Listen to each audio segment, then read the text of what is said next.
NBA player na nagnakaw at LeBron James, yan ang ating pag-uusapan. Final seconds. Bryant for the win. Bang! Player naman ng Washington Wizards na si Ryan Rollins ay naaresto. At dahil nga ito sa shoplifting katulad ng mga groceries, body wash at mga kandila sa Virginia Target sa magkakaibang pagkakataon. Nagsimula nga ito noong September 9 hanggang November 9. Kinasuhan nga ito ng 7 counts of petty larceny. Nagkakahalaga nga daw ang bawat isa sa nasabing ninakaw ni Ryan Rollins ng less than $1,000. Kaya nakakahiya talaga ang pangyayaring ito. Lalo at kayang-kaya naman niya itong bilhin gamit ang kanyang sahod sa NBA. Na ngayong season nga ay meron itong tinatayang sahod sa Washington Wizards na nagkakahalaga ng nasa $1.7 million. Kaya mapapaisip ka na lang talaga kung bakit ito ginawa ng katulad ni Ryan Rollins na isang NBA player. Na meron namang sapat na pera para bilhin ang mga item na ninakaw niya. Samantalang ngayong season ay 10 games pa lang ang kanyang nalalaro sa kanilang kupunan. At nag-average naman ito ng 4 points, 1 rebounds at 1 assist per game. Kaya tingnan natin mga idol kung ano ang magiging aksyon ng NBA sa ginawa ni Ryan Rollins. Samantalang matapos naman ang naging laban ng Lakers sa Phoenix Suns, na kung saan ay natalo nga dito ang Lakers, ay madami naman ang nag-aalala sa kalagayan ni LeBron. Lalo at mukhang wala ito sa kondisyon kanina na 10 points, 9 assists at 5 rebounds nga lang ang kanyang nagawa.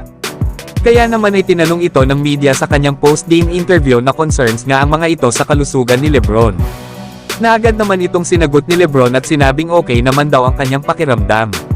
Pagdating naman daw sa kanyang mental health ay isang another game lang naman daw ito.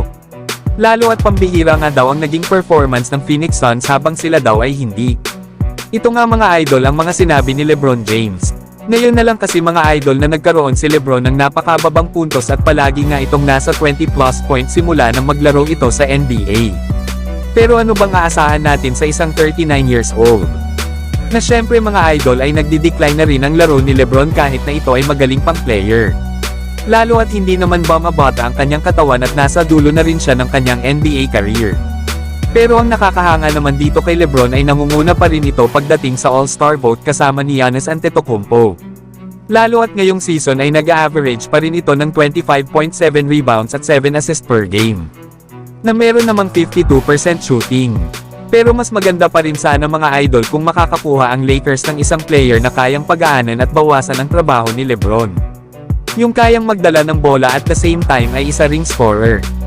Para naman makapagpahinga itong si LeBron at hindi palaging mahaba ang playing time. Na kung sakali kasi na magagawa ng Lakers na manalo sa mga laro nila gamit si LeBron na merong mababang playing time, ay magbi-benefit dito ang Lakers at si LeBron.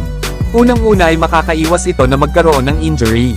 Pangalawa ay magagawa ni LeBron na maging condition at fresh sakali man na makakapasok ang Lakers ng postseason.